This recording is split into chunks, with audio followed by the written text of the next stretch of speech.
All right, let's get to Washington, D.C. now, where U.S. Treasury Secretary Scott Bessent, he's a busy man. He has been testifying to the House Ways and Means Committee. Let's listen in.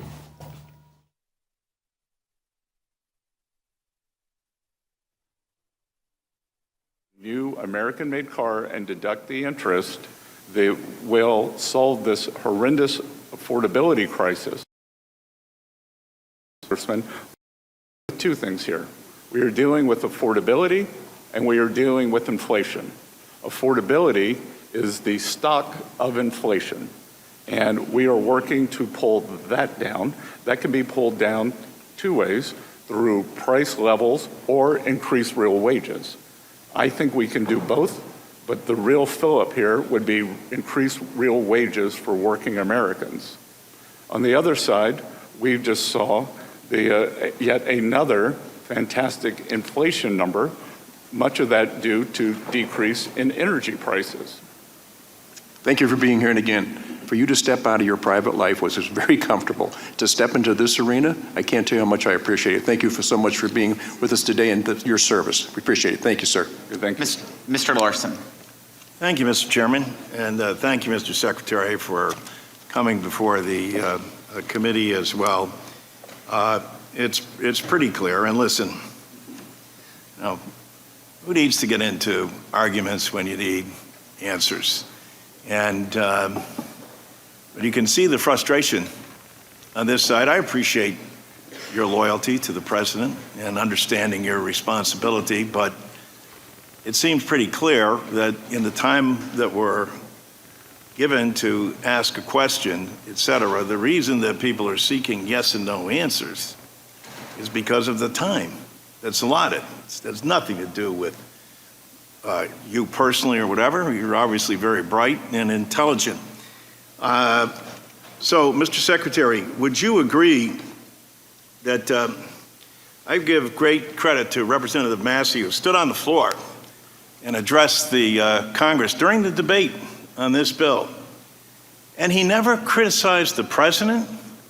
He never criticized a fellow Republican. What he did was address the facts, and he laid them out very clearly. Let me quote what he had to say here. This bill is a debt bomb ticking. Congress can do funny math, fantasy math if it wants, but bond investors don't. This week, they sent us a message. Moody's downgraded our credit rating, and the bond investors who buy and finance our debt demanded higher interest rates on a 10-year note, 20-year note, and 30-year note. What does this mean?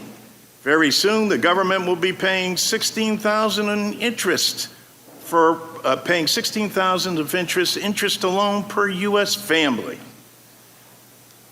What are we telling them? Instead of taking care of that problem, we are going to give them a tax break.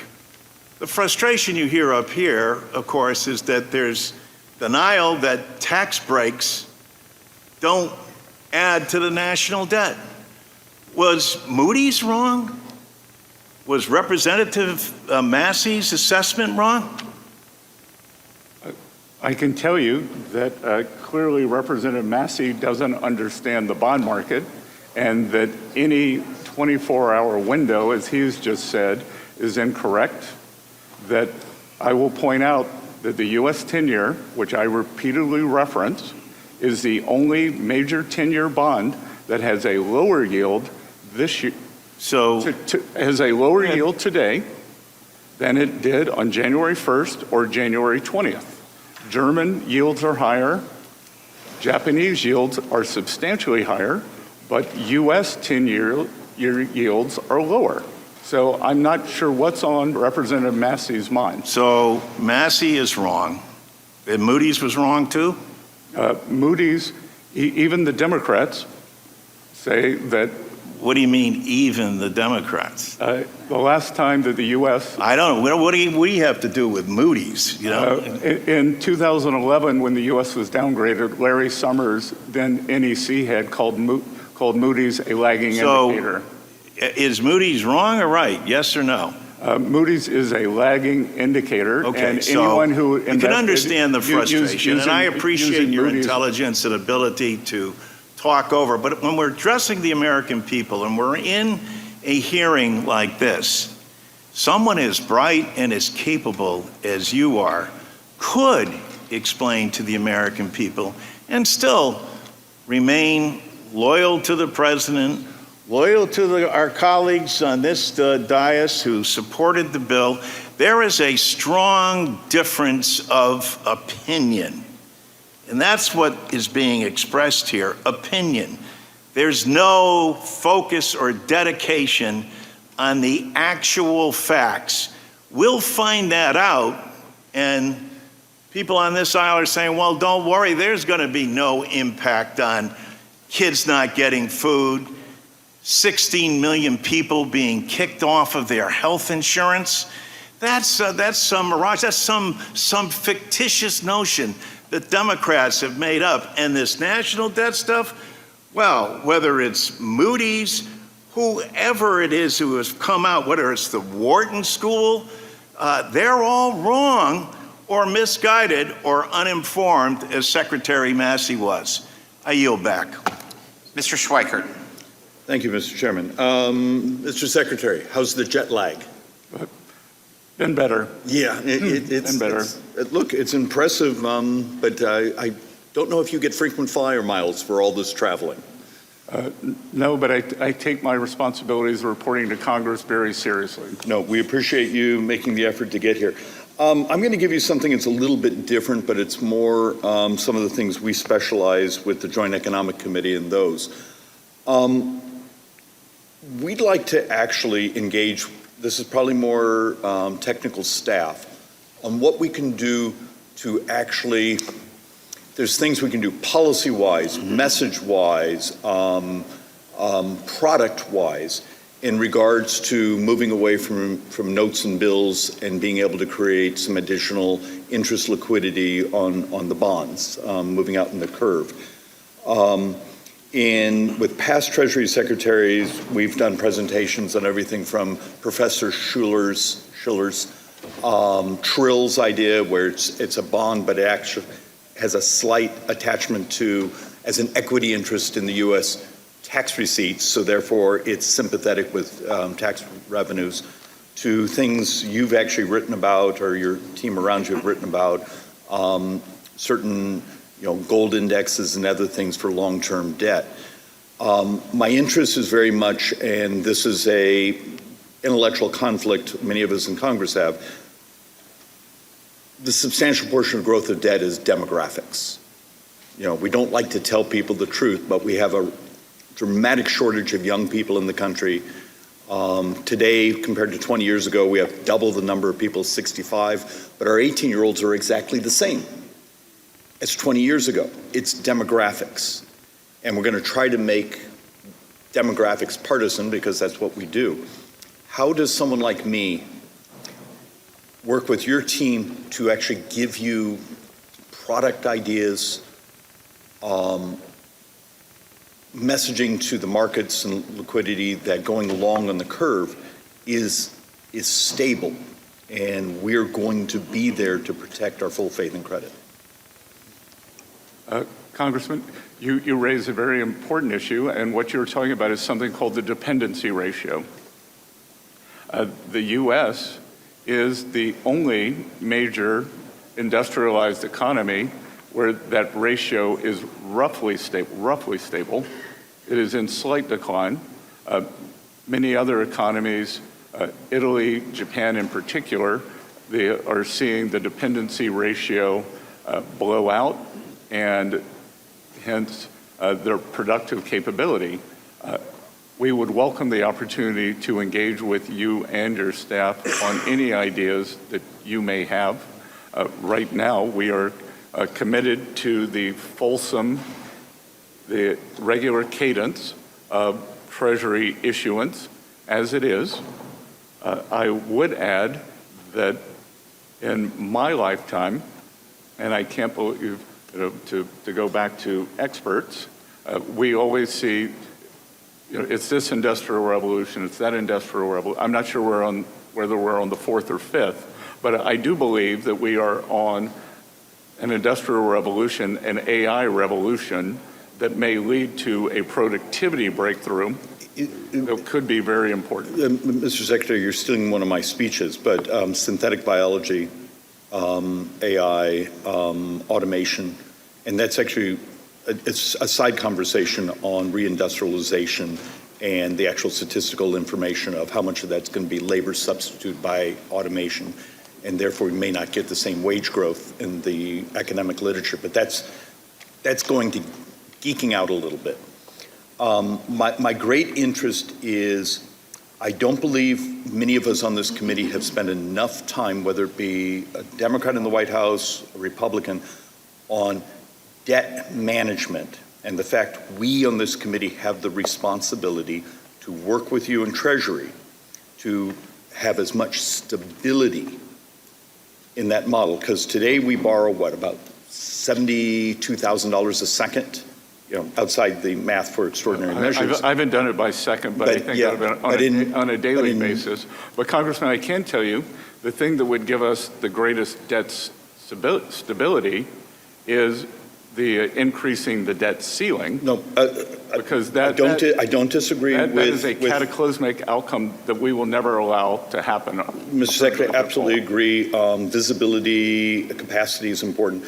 But even your own numbers, in 9 years, we borrow about $100,000 a second, almost solely driven by demographics, healthcare, Medicare, and interest. I beg of you, it's hard to do in front of these microphones because it's uncomfortable to talk about, but it's math, and it's the reality of what we are as people. We need to work together to provide visibility to these debt markets. And with that, I yield back. Thank you. I now recognize Mr. Davis from Illinois. Thank you, Mr. Chairman, Mr. Secretary. Today, Secretary Bessent appears here to praise the Republican One Big Beautiful Bill. That is the most cruel, draconian, inhumane legislation that I've voted on since I've been here. Government, I seriously believe, should help people and not hurt them. I reject this bill that makes poor people poorer, sick people sicker, and hungry people hungrier. I reject this bill that rips health care from 16 million Americans, with over 498,000 Illinoisans expected to lose their health insurance, including 102,000 children and 27,000 seniors in my district alone. I reject this bill that threatens my constituent Deborah and her 2 children, whom she adopted from foster care. The picture behind me shows Deborah's children, who are medically fragile and rely solely on Medicaid for their health care. I reject this bill that will close hospitals in my district and kick people out of their nursing homes, not only in my district, but across the country, especially in urban inner city. My name is James Isaac. I'm a graphic designer currently working with a real estate company here in Abuja as a social media manager. So I was looking for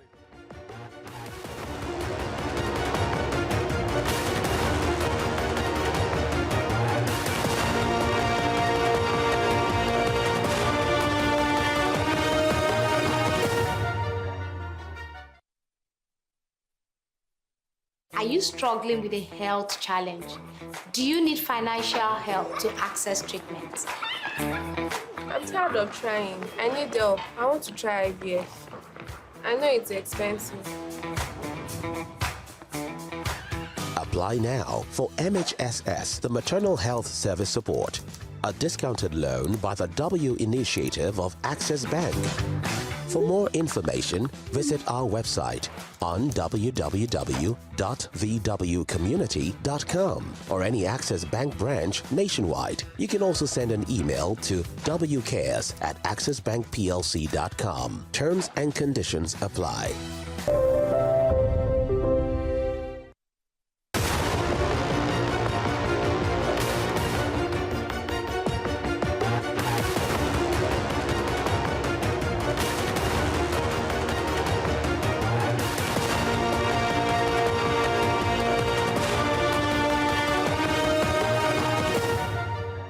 Gives tax cuts to the wealthy, paid for by denying and depriving low-income, poor people, senior citizens, sick people, unhealthy people, the health care, food assistance, housing assistance, and economic development opportunities that they need.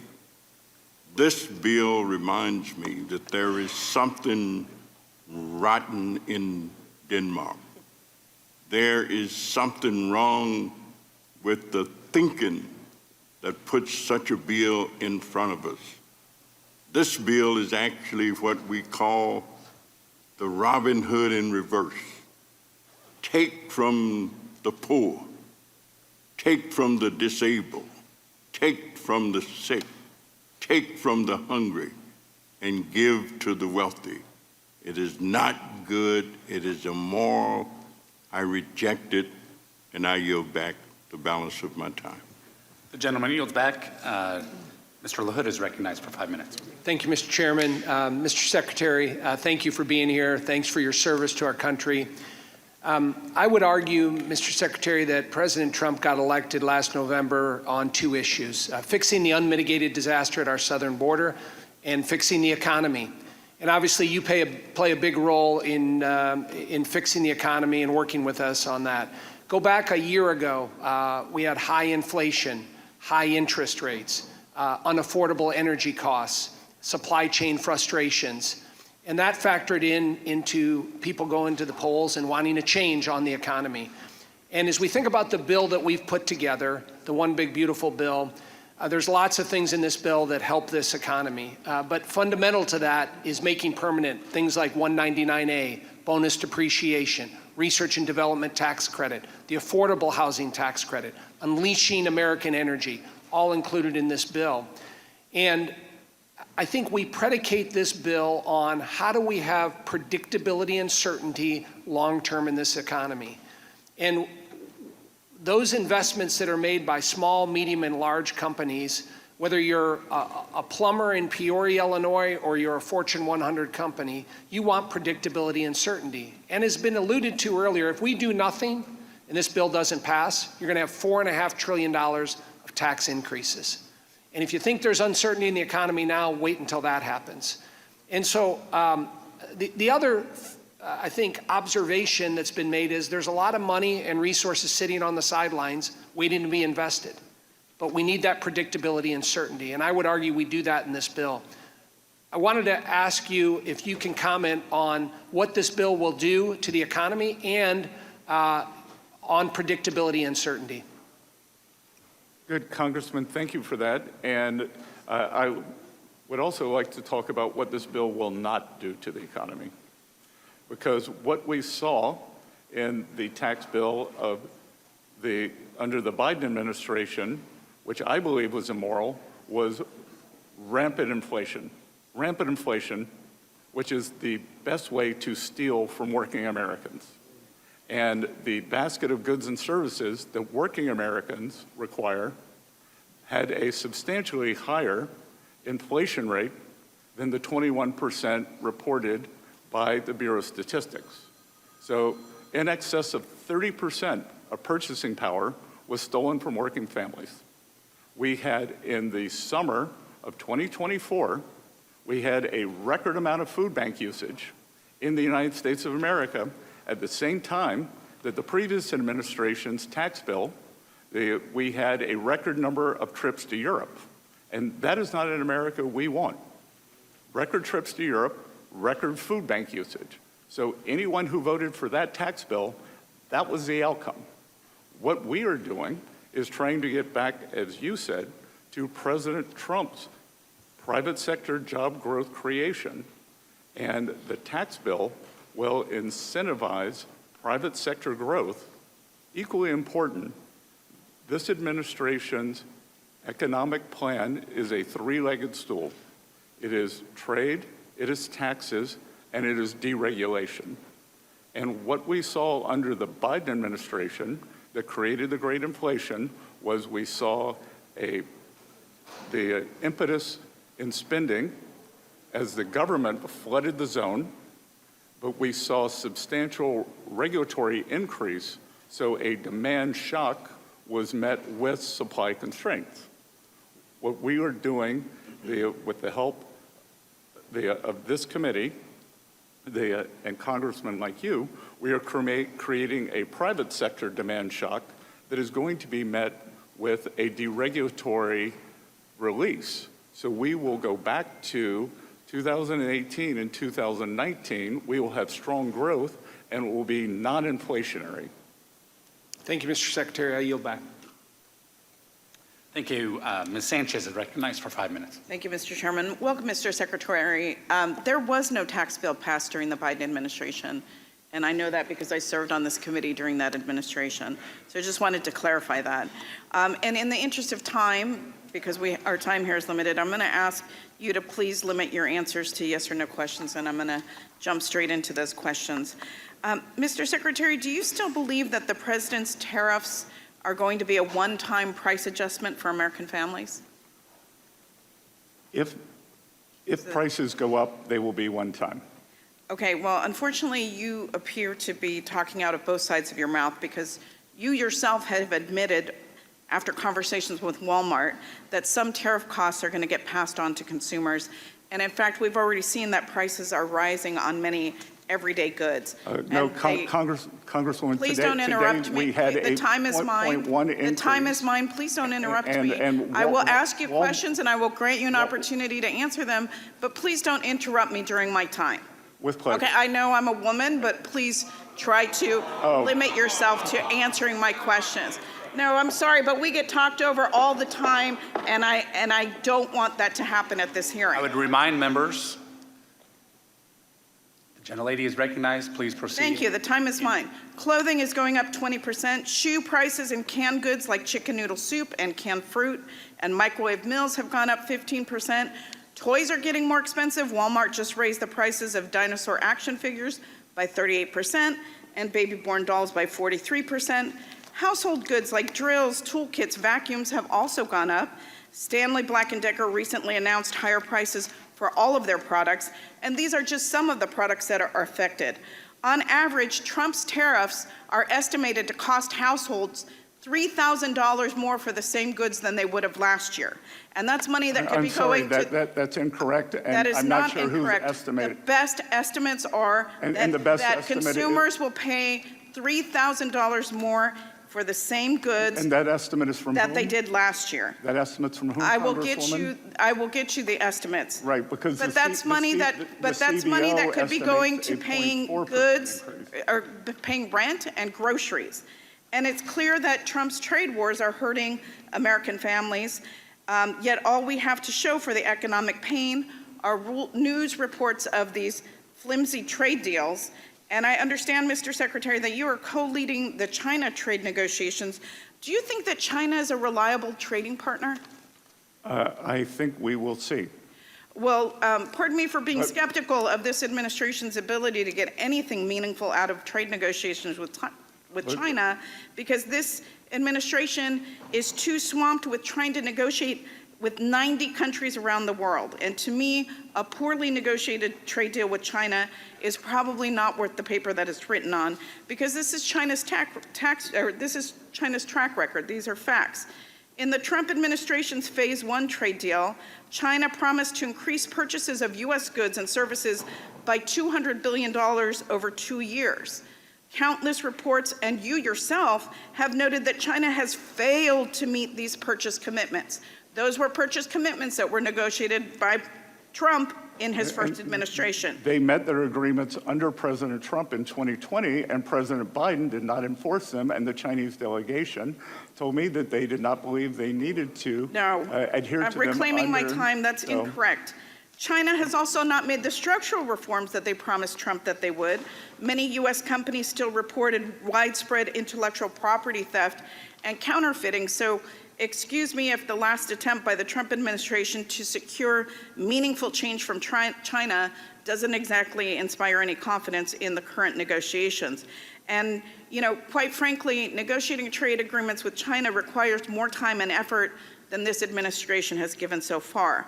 And that's why I was alarmed to hear this morning that Trump said that the U.S.-China deal was done after just 2 days of talks in London. Mr. Secretary, the press release on this so-called deal looks more like a framework. Congress, who has the constitutional authority over trade, needs the details of this supposed deal. So I'm asking if you will provide this committee with the actual details of this deal, because there has been, unlike what was said earlier, there has been no consultation with our side of the aisle, at least, on the China negotiation. Will you commit to giving us the specifics of that deal, the details? Congresswoman, I flew back at 4 a.m. this morning to be here this morning, and we are... It's a simple yes or no question. No, it is not a simple yes or no question. We are in the midst of constructing it, and back to your question, China has proven an unreliable partner in strategic... Will you commit to consulting with us on trade deal with China? Gentlewoman's time has expired. I would ask the witness be allowed to answer that last Gentlewoman's question. time has expired. I It's now a yes or no recognize- question. It's very simple. Representative, I raised many of your concerns to the Chinese delegation, and it will be a longer process. The trade deal today, or last night, was for a specific goal, and it will be a much longer process. And I will note that the previous administration did nothing. But excuse me, the Mr. question Arrington was is whether now or not you recognized. would The consult gentlewoman's with time has members of expired. Congress. Mr. Arrington's time It's my time is now. now Mr. Arrington's time, 5 minutes. Mr. Secretary, thank you for your service. I think my best contribution now in 5 minutes is to separate fact from fiction and help debunk some of these tired, old, baseless, and false claims from my Democrat colleagues. Let's start with Ms. Sanchez and her claim that they didn't pass the tax bill. That's not wrong. That is completely false. The Inflation Reduction Act was a tax and spending bill. They levied taxes on corporations. They increased taxes on stock buybacks. It was a tax and spend bill. We marked it up in the tax committee. What you won't find, though, Mr. Secretary, is a tax increase on the billionaires. You won't find a tax increase in their tax bill on millionaires. They didn't raise the tax rate for the top 10%, the top 20%, the top 30%. They didn't raise taxes on their millionaire. They didn't create the wealth tax that they're going to criticize us for.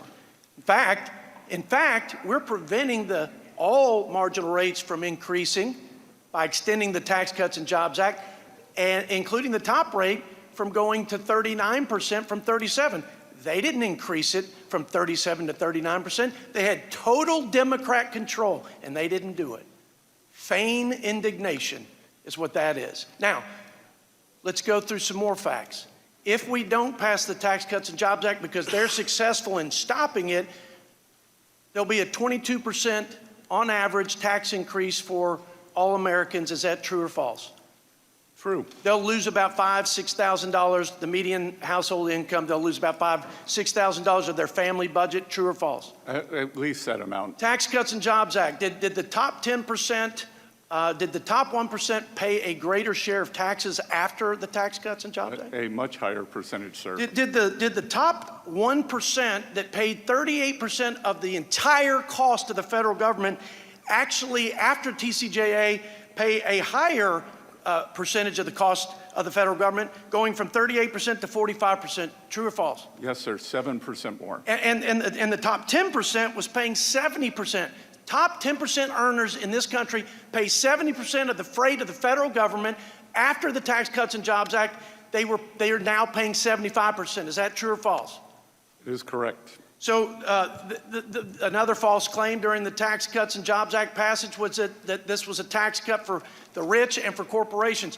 Is it true or false that the Washington Post gave the Democrats 4 Pinocchios, saying 3 out of $4 in the tax cuts benefited individuals, not corporations? I don't read the Washington Post. Well, they gave 4 Pinocchios. Even the Washington Post could not tolerate that misleading and false claim. The bottom 10% wages grew twice as fast as the top 10. True or false after the Tax Cuts and Jobs Act? Yes, sir, and household net worth increased substantially faster for the bottom 50%. True or false, did the poverty rate sink to an all-time record low after the Tax Cuts and Jobs Act? Yes, sir. Did we have the lowest unemployment rate among minorities and women after the Tax Cuts and Jobs Act? Yes, sir. How can these things be true and what they're saying true, Mr. Secretary? I will leave that to the American people. To the American people. Because this is empirical data. Who had a referendum on November 5th. They sure did. And this is empirical data. These are verifiable facts. Now, let's move to this notion, I got a minute left, that somehow we've increased the national debt in the One Big Beautiful Bill Act. Forget for a minute that they, under their control, full Democrat control, added $8 trillion, and under President Biden, $8 trillion to the national debt. 40-year inflation, soaring interest, all because of their failed economic policies, paying people not to work, expanding welfare without work requirements, taxes, barrage of regulation, record regulatory cost on small businesses, and the list goes on, okay? And we've all suffered, especially working people. As you said, it was a regressive tax, that 20+% increase in the cost of essential goods and services. But if you take CBO's static scores, the cost of the bill is about $4.16 trillion. If you take the $1.7 trillion in savings, the largest spending reduction in the history of the United States by twofold, and you put a conservative growth rate, because CBO's growth rate is 1.8 in their baseline. That 1.8 is based on the last 4 years of failed economic policies and unbridled spending. It's not based on the policies embedded in the One Big Beautiful Bill Act. President Trump grew the GDP by 1 percentage point from 1.8 to 2.8. Even Joe Biden had an annual average of 2.7. We put 2.6 in there as an assumption, which yields $2.6 trillion. The net effect is we reduced the deficit, and then some. Yes, sir. Thank you, Mr. Secretary. I appreciate you being here. God bless America and go West Texas. The gentleman's time has expired. I now recognize Ms. Sewell for 5 minutes. Thank you, Mr. Chairman, and welcome, Mr. Treasurer, Secretary of the Treasury. I actually, with all due respect, only get 5 minutes, so I'm going to ask, my constituents have sent me a list of questions that they just want yes or no answers to, and out of respect for the time and the fact that they want some clarity, I hope that you'll just say yes or no. The first question is, will the big, beautiful bill add to the national debt? Yes or no? Is that a yes or a no? That's a no? Yes? Sorry? What did you say? I'm sorry. It remains to be seen. Well, I mean, look, the CBO, the Congressional Budget Office, official score of this bill says that it increases the federal deficit by $2.4 trillion. Sorry to interrupt, Congresswoman. The CBO also said that tariff income over the 10-year window would be $2.8 trillion. You know, so that would be you want to talk about dynamics scoring and all that There's stuff. nothing dynamic about that. You're quoting the CBO, I'm quoting the CBO, so let's level set. We can level set, but the reality is that I have constituents back home who are really scared. They're scared that prices have gone up. This administration has promised that prices will go down. That's absolutely has not occurred for them. And every time they hear the word tariff, they think of the fact that it's another tax on them that will be passed on to them for goods and services.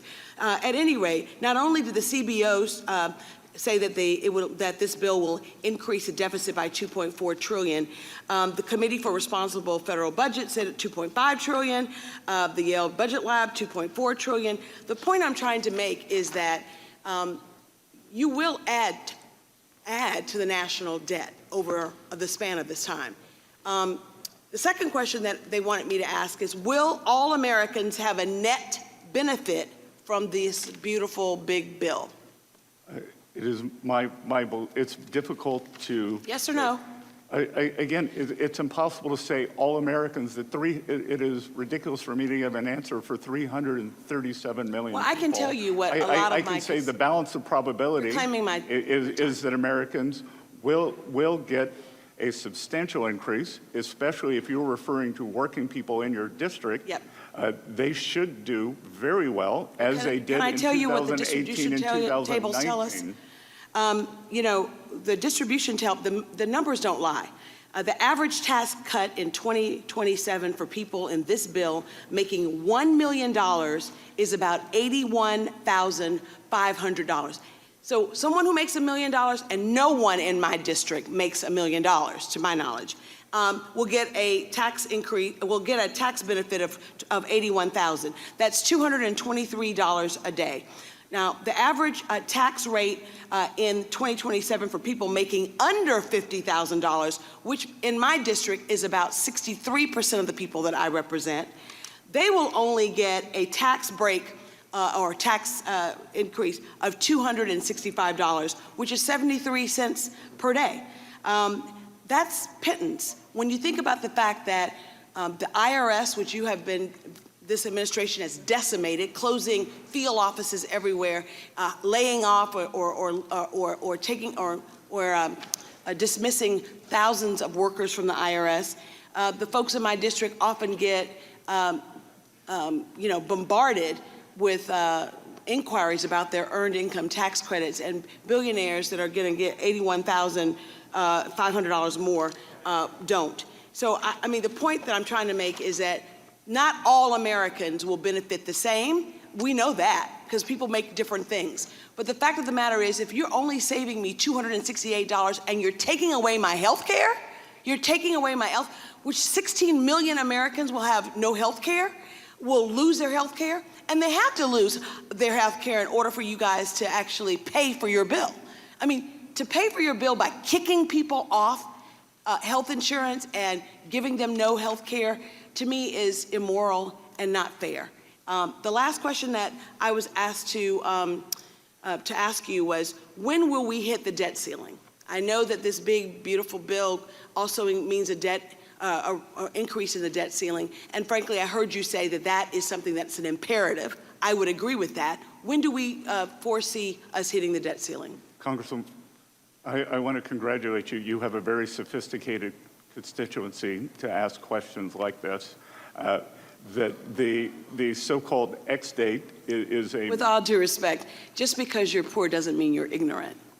As I said, very sophisticated. Yeah, it was can you answer the question? Hey, it's me, your dry skin.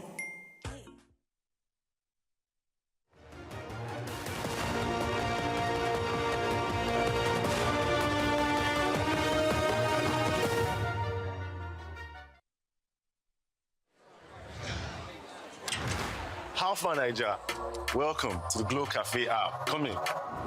Because it's time for an upgrade. Your own personal Glow Cafe app open 24/7. Welcome to bigger, better, smarter. Welcome to total control of your data, your airtime. Mom, I'll call you back. How you buy? I'll send you data. How you share and how you recharge. Movies, gaming, music, all in one place. Welcome to more value. Download the upgraded Glow Cafe app and get more data. Get 100% recharge bonus and get a massive 100 gigabytes data bonus when you register. Want it all? Download all this into this. Unlimited.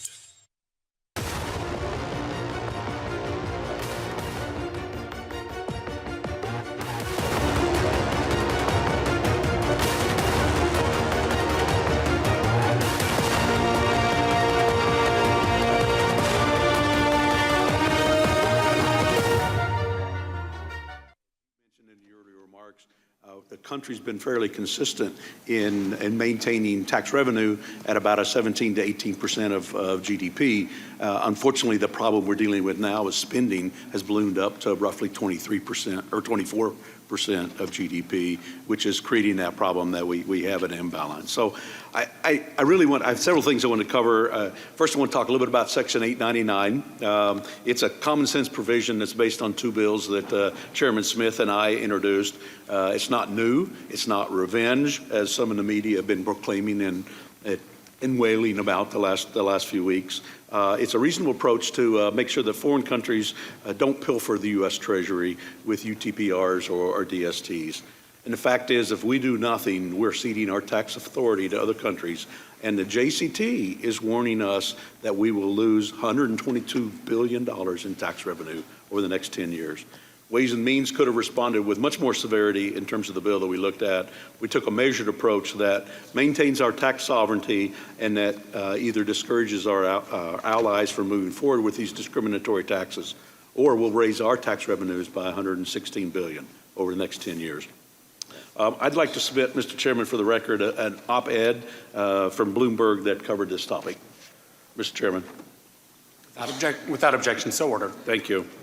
Secretary Bessent, are the fears that Wall Street has over the 899 grounded in truth, and what's behind the stir, and why wasn't there outcry from the Wall Street and economists during the last administration working with OECD in a manner that put America last? Sir, I believe that there is quite a bit of misinformation on 899, and I also believe that if businesses came back, took a deep breath, and much of the pushback is coming from overseas companies, and overseas companies are worried that their countries may try to usurp U.S. authority. So if a European country, they tried to unfairly tax a U.S. company or take money away from the U.S. Treasury, then it would fall perhaps on that corporate. So they should look to their own capitals. This is a fiscal bill, not a revenge bill.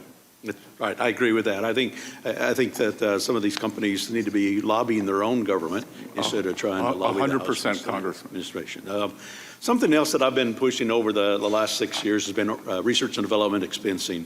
Mr. Chairman, I'd like to submit this Washington Examiner op-ed titled, "We're a Nation of Innovators, but our tax code no longer encourages it." Without objection, so ordered. Immediate expensing for research and development is a jobs provision, with 3/4 of the R&D expending spent on wages and salaries. Also has broad bipartisan support. I believe we need to provide businesses with certainty by making immediate write-off permanent, because it takes longer than 4 years to actually develop more new methods and technologies. Secretary, can you help explain why it's critical for our country to return to immediate R&D expensing, hopefully on a permanent basis as we finish this bill? Sir, we are the undisputed technological leader in the world, from AI to life sciences. And one of the reasons for that has been the expensing of R&D, and we are pushing very hard to make this the best location for whether it is high-tech investing, whether it is biomedicine, or any other, the manufacturing process that we want to bring back. Part of the problem, I believe, is that the manufacturing process has been separated from the R&D process. So we need to have both of them here sitting side by side in the United States. Yes, thank you. And there's so many other provisions I could do, but I'm out of time. Mr. Chairman, I'll yield back. Thank you. Thank you. Ms. Delbene is recognized for 5 minutes. Thank you, Mr. Chairman. Thank you, Mr. Secretary, for being here. Mr. Secretary, do you support the government having a consolidated database containing Americans' sensitive financial health and personal information? I support protecting Americans. Do you support the consolidated database? I support protecting Americans' personal information so based on current law. I think it's very concerning that you're not able to say no. This is not a partisan question. In fact, just last week, Republican Representative Warren Davidson responded to reports that DOGE is merging huge sets of data from across federal agencies into a centralized repository. He said it's dangerous when you start combining all those data points on an individual into one database. It's a power that history says will eventually be abused, end quote. Well, I could not agree more, and would also add that this kind of database would be a gold mine for malicious actors who are eager to exploit Americans' sensitive data. And Mr. Secretary, Section 6103 sets forth the confidentiality and disclosure rules for tax returns and tax information.